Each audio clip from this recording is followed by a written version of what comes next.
With technology evolving every day, Navy forces around the world face many advanced threats, which have encouraged them to build war machines with significant firepower to give tough competition to their enemies. However, some of these machines are built with such secrecy that their existence is considered confidential and even a myth.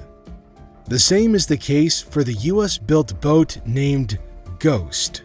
Her very existence was classified for 4 years. The Ghost is a boat attached to 2 giant submarines that are capable of traveling at high speeds underwater. However, regardless of its looks, it's not a catamaran. But why did the United States government call the Ghost to be built privately and even slap secrecy orders on the vessel, calling it dangerous to the level that they didn't want any of the allied countries to get their hands on one? How does the vessel fly underwater? Well, the answer to these questions are far from what you might imagine. The construction of the Ghost was private and was built by a boat inventor named Greg Sankoff.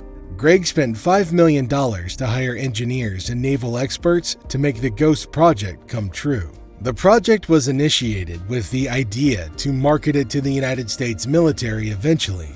But what made Greg think that his idea would be in the interest of the United States Navy? While standing docked at the port of Aden in Yemen, the USS Cole was struck by a small boat that was filled with explosives and was operated by 2 terrorists. The suicide explosion blew a 40-foot wide hole near the waterline, and the $1 billion ship was significantly damaged. As a result, 17 American sailors lost their lives and 40 other crew members were critically injured. This attack caused Greg to think about a gunship that could engage and eliminate these types of threats. Furthermore, Sankoff saw a U.S. Navy wargame report named Juliet that simulated the United States naval force launching attacks on a force of small high-speed vessels. The simulation estimated the casualty toll of the United States Navy to about 20,000 in just 2 days. This encouraged Sankoff to start a new company called Juliet Marine System, naming the company after the report itself. The company started to work on a prototype, which would later become the Ghost itself. The idea of small boats destroying large warships is not a new threat. In the early 20th century, small size proved to be devastating for battleships. The Ghost project wasn't linked to the outside world until 2011. Every test that the vehicle had to go through was held at night. However, on the 11th of August, 2011, the United States Navy decided to take off the secrecy orders, and about $22 million of private money later, the Ghost was revealed to the public for the first time. One remarkable feature of this boat is its stealth capability. The Ghost comes with a low radar cross-section compared in size, to which means that most massive battleships wouldn't be able to detect and identify it on their radar. The stealth feature of the Ghost makes it suitable for surveillance and intelligence-gathering missions, but the primary role of the vessel is fleet defense. If a squadron of boats similar to the Ghost were to operate together, they could protect an entire military convoy against small maritime targets, such as terrorist boats or unmanned maritime systems. The Ghost comes equipped with an M197 20mm rotary cannon, and also missiles like the Advanced Precision Kill Weapon System rockets, or Griffin. While being viable for fleet defense operations, the vessel is also capable of conducting anti-submarine warfare, mine countermeasure operations, and piracy protection operations. Additionally, it comes with a wide array of sensors that could be used for reconnaissance operations. The versatile vessel can also carry up to 18 Navy SEALs, making it a great maritime combat vehicle. However, when these were released to the public, the Ghost faced a lot of criticism. Critics pointed out the fact that the vessel doesn't have the range or logistics to withstand blue water operations, and a mothership would be needed to assist it. It's important to keep in mind that while the Ghost can easily fit inside the well deck of a variety of amphibious assault ships and be moved from one place to another inside a C-17 cargo plane, it was built and developed to be deployed on very specific geographical areas. However, what do you think that the Ghost has aside from its stealth capabilities that give it an edge over conventional patrol boats? See, Smaller patrol boats often struggle to stay stable in high sea areas and move up and down and side to side because of the motion of the sea waves. These constant movements make it very difficult to launch any form of patrol boats on the high seas. To tackle the situation, the ship is built using the SWAF design, standing for Small Waterplane Area Twin Hull. The SWAF ships are quite different from catamarans. They have little chance of going unstable with the motion of the sea due to their narrow waterline. The twin hulls that provide the displacement are complementary and submerged underwater, thus reducing the effects of wave action on the vessel itself. The Ghost is a boat that's capable of efficiently riding on two fins attached to two submarines, which come with 22 different underwater control surfaces. This makes up a complicated design, since every factor, such as the two giant 800-gallon fuel bladders and propellers and the two gas turbine engines, have to be located inside the 62-foot submarine-shaped pontoons. However, the advantage of having the propulsion system fitted underwater is that it would increase the survivability of the vessel. Seeing how SWAF operates below the sea, the impact of the sea waves is significantly reduced, and the ship would experience very little to no stability issues, resulting in a smooth ride. The Ghost is capable of withstanding waves of up to 10 feet tall, with a maximum range of about 500 miles. However, there was a minor issue. Propellers are typically fitted near the stern of a boat that pushes the boat forward, and this would have caused structural problems for the Ghost. So, in order to solve this issue, the propellers were fitted at the front of the vessel, efficiently pushing the boat forward. But this unusual placement of the propellers also created an advantage by reducing drag with the help of cavitation. There are two ways of boiling water. Either you can increase the temperature by using heat, or you can reduce the pressure of its surroundings. Now, both of these ways would create bubbles. Cavitation, in easier words, is known as the formation of bubbles on the propeller. When a propeller is spinning, it produces areas of low pressure around its blades, which causes the water to boil. This creates a trail of bubbles. However, these bubbles don't have any air in them. Instead, they have water vapor. If the propellers are put at the back of the boat, these bubbles are exhausted, but if these propellers are put at the front, like on the Ghost, an underwater gas tunnel is created around the pontoons, which creates 900 times less hull friction than if they were just moving through the water normally. And because of that, the Ghost can travel up to a top speed of 40 knots and is the fastest SWAF vehicle configuration in the world. While having a propeller on the front of a vessel can give significant advantages, there's also potential drawbacks of this particular design. Because if the boat crashes into an object head-on, the boat would stop working and be dead in the water, not to mention hitting any fish nets or debris in the water. A similar system known as the hydrofoils have been around for a while. However, while being faster, they also face the exact same issue. Juliet Marine Systems also had the plan in mind to build a more advanced version of the Ghost, with the capability of reaching speeds of up to 70 knots. However, the entire company went under because the United States military was just not interested in their idea. But why?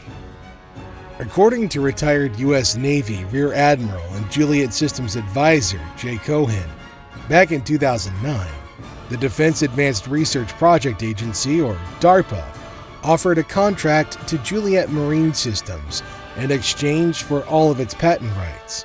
However, Sankoff was hesitant to lose his intellectual property as he saw the commercial value of his patents to civilian applications. So Sankoff offered the Ghost to the United States Navy at the price of $10 million.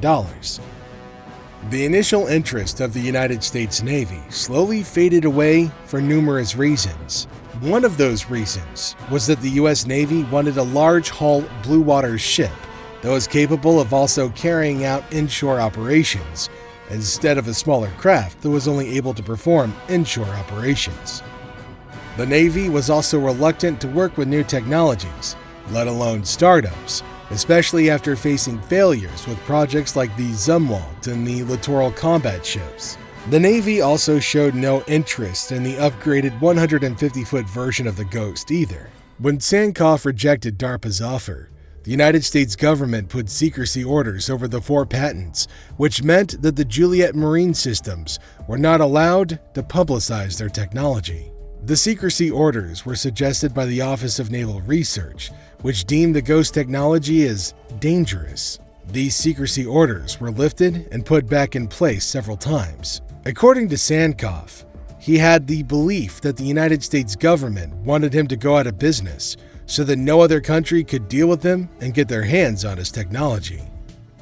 In 2014, the United States Department of State approved foreign military sales discussions with South Korea. However, before any meetings were held, Juliet Marine Systems had to file paperwork with the State Department, which would in turn run it by the United States Navy. The meetings were successful, but there were multiple caveats, including things that prevented the company from dealing with foreign buyers about the Ghost boat or its hull technology.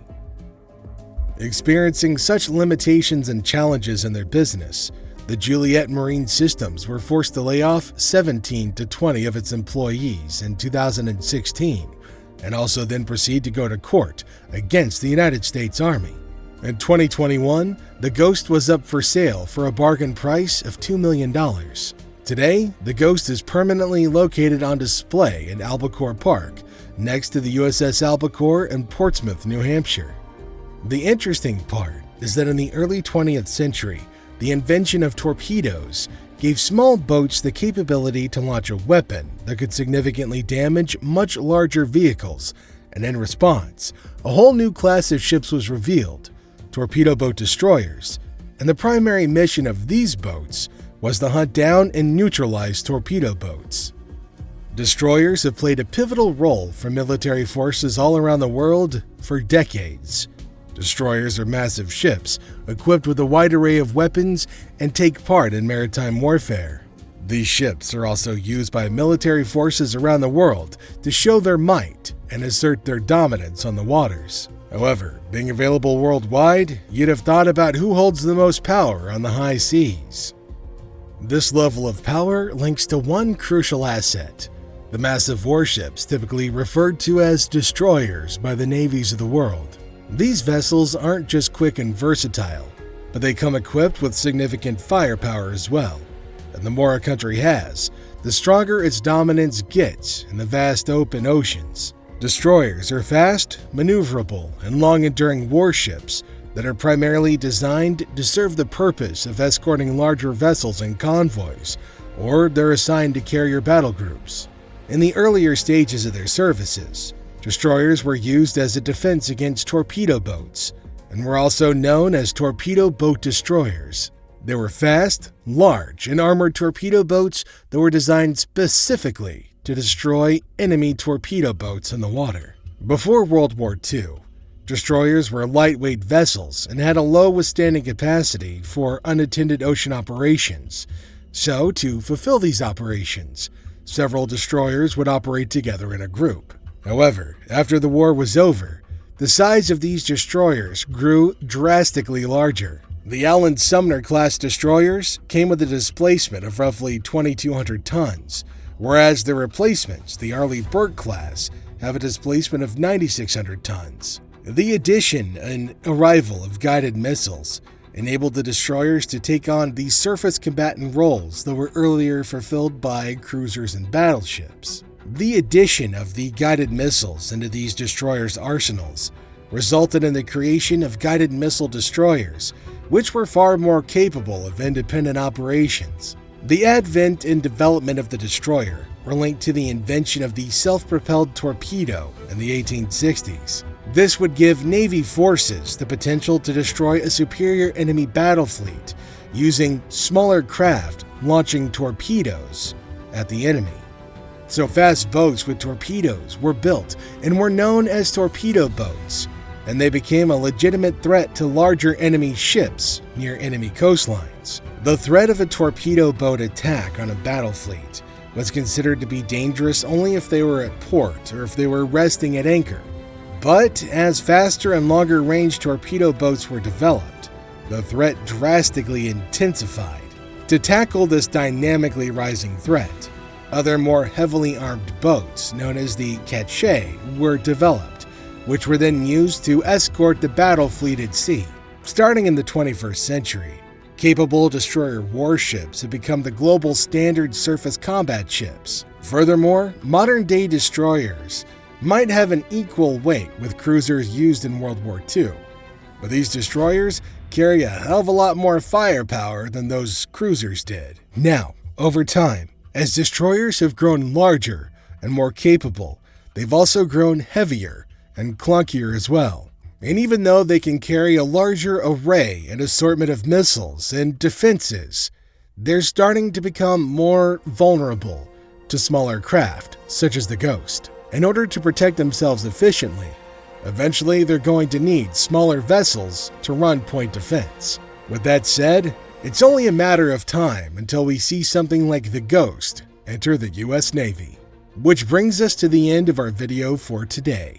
So what are your thoughts on the Ghost? Was Juliet run out of business to protect assets, or was the Department of Defense just trying to score a super sweet deal on some new sick tech?